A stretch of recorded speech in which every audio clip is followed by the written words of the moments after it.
Merci de rester à l'écoute d'actualité.cd. Nous sommes très heureux de vous savoir une fois de plus nombreux à travers le plateforme de notre média sur Facebook, sur Twitter, sur YouTube, mais également sur actualité.cd. Comme vous le savez, le Conseil d'administration du FMI a approuvé un accord au titre de la facilité élargie de crédit en faveur de la RDC, 1,54 milliard de dollars.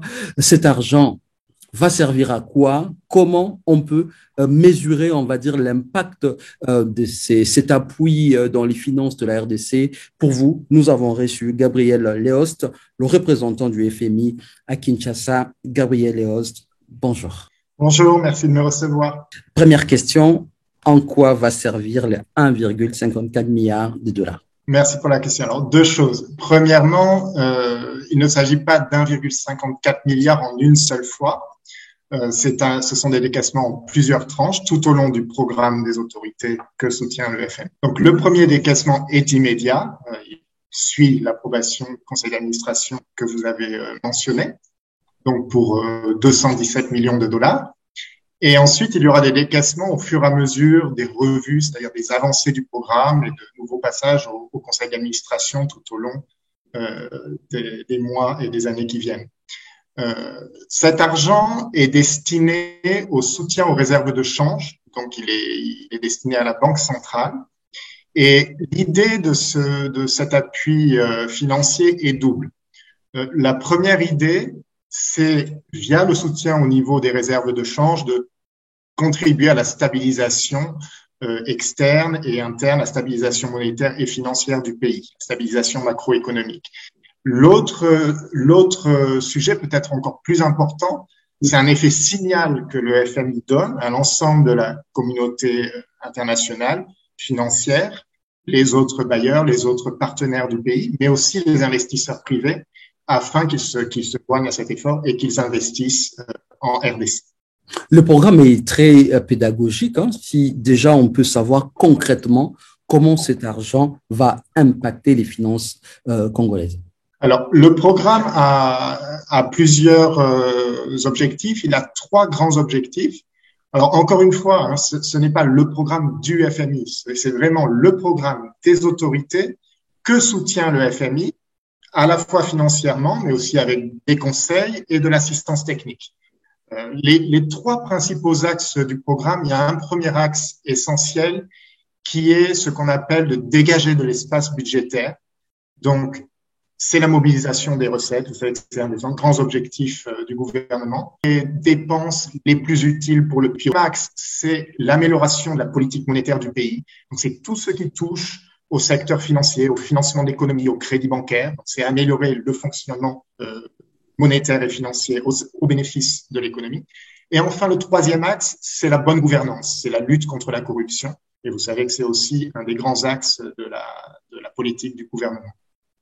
Alors, l'autre question, c'est le mécanisme de décaissement. Vous procédez par un décaissement, je crois, tous les 6 mois.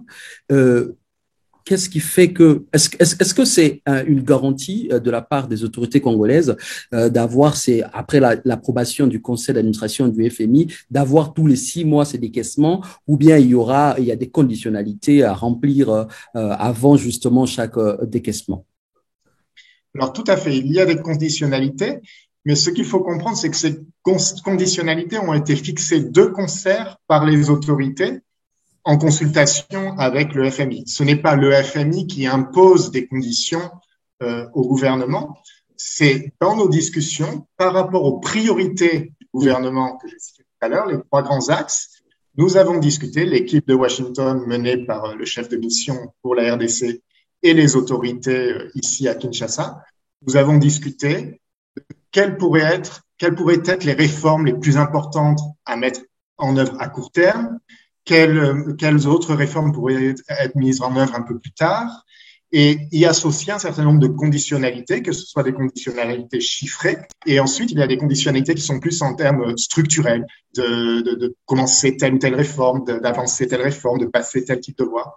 Et donc tout ça est discuté avec les autorités fixent un certain nombre d'objectifs, nous les approuvons, et cela constitue un peu le canevas de conditionnalité qui est effectivement discuté et analysé fur et à mesure et qui permet les différents décaissements par tranche, comme vous l'avez mentionné. Alors, qu'est-ce qu'il ne faudra pas, on va dire, faire? Quels sont les mécanismes, puisqu'on connaît un tout petit peu certaines faiblesses du pays, hein, en rapport notamment avec le suivi? Quels sont les mécanismes qui sont mis en place pour éviter on va dire, les détournements ou l'affectation de cette somme à autre chose? Alors, simplement, de bien suivre les objectifs, encore une fois, du gouvernement, notamment en termes de gouvernance. Et quand on parle de gouvernance, de lutte contre la corruption, bien sûr, on a en tête un certain nombre de faits dont on a pu entendre parler. Mais nous, au FMI, au Fonds monétaire international, ce que nous regardons, c'est vraiment la gouvernance économique. Donc, c'est en particulier, tout ce qui est lié au budget. Depuis les recettes, jusqu'à l'exécution budgétaire et puis le suivi, le compte rendu de ces dépenses budgétaires, de cette exécution des dépenses budgétaires. Donc, ce que nous faisons, c'est que, encore une fois, nous essayons d'accompagner le gouvernement dans les réformes qu'il veut mettre en œuvre en termes de meilleure gouvernance financière, de meilleure gouvernance budgétaire, de suivi des recettes, d'être sûr qu'une recette qui est collectée dans une province arrive bien dans les caisses de l'État, dans les caisses du Trésor. Ensuite, qu'elle est bien utilisée pour une dépense budgétée, que cette dépense est bien enregistrée. Donc, nous travaillons avec le gouvernement à suivre finalement ce qu'on appelle la chaîne des dépenses, toute la chaîne des dépenses. Alors, l'autre question, c'est, on sait que la RDC attend aussi du FMI d'ici au mois d'août 1,5 milliard de dollars au titre des droits des tirages spéciaux. Pédagogiquement, une fois de plus, cet argent-là va servir à quoi? Alors, c'est une excellente question car quelquefois on confond un petit peu les deux. Le financement qui vient avec le programme, surtout que c'est le même montant. Il se trouve que c'est le même montant. On a parlé d'1,5 milliard environ pour le programme, mais par décaissement successif de 217 millions de dollars plus ou moins à chaque fois. Et puis, en plus de ça, il y a un deuxième décaissement qui lui viendra en une seule fois, qui est effectivement encore de l'ordre de 1,5 milliard de dollars et qui là n'est pas spécifique à la RDC. C'est comme vous l'avez dit, une allocation spécifique, une allocation générale de droits de tirage spéciaux qui a été proposée par le conseil d'administration du FMI, qui doit encore être approuvé par ce qu'on appelle le conseil des gouverneurs du FMI, ce qui devrait être le cas dans quelques semaines.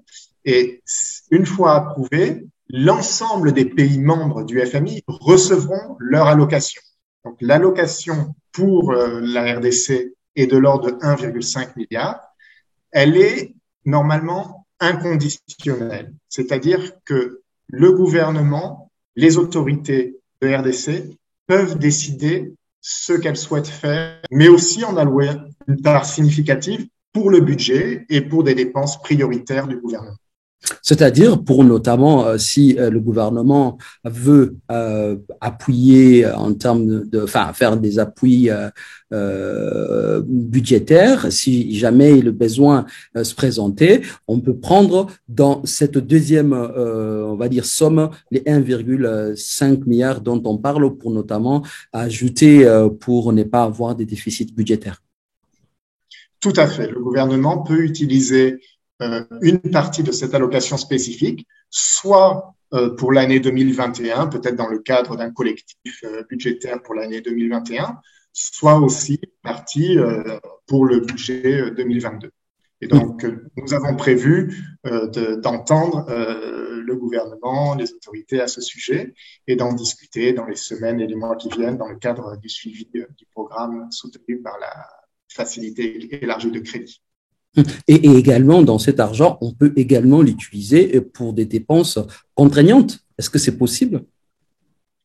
Alors, pour ce qui est de à quoi sera destiné spécifiquement cet argent, c'est au choix du gouvernement, mais bien sûr, nous sommes sous programme FMI, sous programme soutenu par le FMI. Ce programme, le gouvernement lui-même a annoncé ses objectifs. Ce sont ces objectifs que nous, FMI, nous soutenons. Les objectifs, encore une fois, ce sont de soutenir des dépenses des dépenses importantes, des dépenses qui servent vraiment la population congolaise. Donc, on met un accent particulier sur les dépenses sociales. D'ailleurs, dans le cadre du programme, il y a des indicateurs de suivi d'un certain type de dépenses sociales et ça fait partie de la fameuse conditionnalité que nous évoquions tout à l'heure. Cela peut être aussi des dépenses d'investissement. Il y a beaucoup d'investissements nécessaires dans ce pays. Et donc, encore une fois, nous aurons l'occasion d'en discuter avec le gouvernement. Nous, du côté du Fonds monétaire international, bien sûr, nous donnerons notre avis, nous conseillerons éventuellement le gouvernement, mais surtout, ce que nous ferons, c'est que nous verrons si les choix budgétaires faits par le gouvernement sont en ligne avec les objectifs qu'a affirmé le gouvernement et que soutient le FMI. Dernière question, hein. Peut-être là vous avez l'opportunité de répondre. On a vu notamment le déferlement d'une partie de l'opinion congolaise qui évoque des souvenirs des ajustements structurels de l'époque pour dire par exemple qu'avec notamment ces bons rapports qu'il y a entre le FMI et les autorités congolaises, les pays se mettaient entre guillemets sous tutelle du Fonds monétaire international. Comment vous réagissez à cela? C'est le gouvernement qui a un programme et le FMI le soutient, encore une fois, financièrement à sa mesure, avec ses 5 milliards sur 3 ans, mais aussi avec de l'assistance technique. Nous faisons beaucoup d'assistance technique, des experts reconnus viennent à Kinshasa, ils conseillent dans différents domaines des finances publiques, de la politique monétaire, etc. Une deuxième chose peut-être que je voudrais ajouter, parce que je lis bien les critiques et il y en a une qui est tout à fait valable, de dire 1,5 milliard, qu'est-ce que ça représente par rapport aux besoins d'un pays aussi grand et aussi important, avec des besoins aussi importants que la République démocratique du Congo. Nous en sommes tout à fait conscients. Le FMI ne se substitue pas à l'ensemble des partenaires du pays, à l'ensemble des investisseurs domestiques, à l'ensemble des investisseurs internationaux. Ce que nous essayons de faire, alors dans notre jargon, nous parlons d'un effet catalysateur. Ça veut dire en fait un effet signal, c'est-à-dire le fait que le FMI soit présent, que le gouvernement ait choisi de lancer un programme soutenu par le FMI, lance le signal à la communauté internationale, à l'ensemble des investisseurs d'une volonté d'amélioration de la gouvernance financière, de l'amélioration de la gouvernance budgétaire.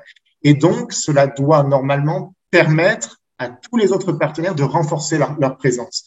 Donc, 1,5 milliard de dollars, c'est beaucoup d'argent, mais c'est peu par rapport aux besoins du pays. Mais nous espérons qu'au-delà de ces 1,5 milliard, d'autres partenaires, d'autres bailleurs internationaux, d'autres partenaires, les investisseurs privés domestiques, les investisseurs privés étrangers joignent leurs efforts et investissent dans l'économie de la RDC. Dernière question, on a vu que vous avez été assez regardant avant notamment l'approbation de cette allocation. Vous avez été très regardant par rapport à l'indépendance de la Banque centrale.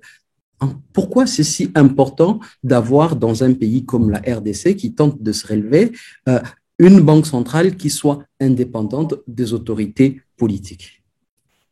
Alors, deux choses. Premièrement, c'est simplement le respect aussi de la loi. Là, il y a une loi de 2018 sur la Banque centrale. Et donc, simplement, nous avons veillé à ce que ces critères soient respectés et le gouvernement a proposé effectivement des noms au président de la République qui, par ordonnance, a nommé ce conseil en ligne avec cette loi de 2018. Donc, la première chose, c'est simplement le respect de la loi de la RDC. Ce n'est pas quelque chose d'imposé par le FMI. La deuxième chose, l'indépendance de la Banque centrale, c'est quelque chose d'important pour éviter des dérapages qu'on a pu voir dans le passé au Congo, mais aussi dans d'autres pays. Quand la Banque centrale n'est pas indépendante, il y a toujours un risque que le politique force la Banque centrale, par exemple, à octroyer certains financements, au risque d'avoir des dérapages, comme on a pu le voir à certains moments, et c'est quand vous voyez la déstabilisation du taux de change, la monnaie qui perd de sa valeur, l'inflation qui s'emballe. Donc, c'est important, la théorie économique montre l'importance de l'indépendance de la Banque centrale pour assurer au mieux une politique monétaire adéquate aux besoins du pays. Gabriel Yost, je vous dis un grand merci. C'est moi qui vous remercie.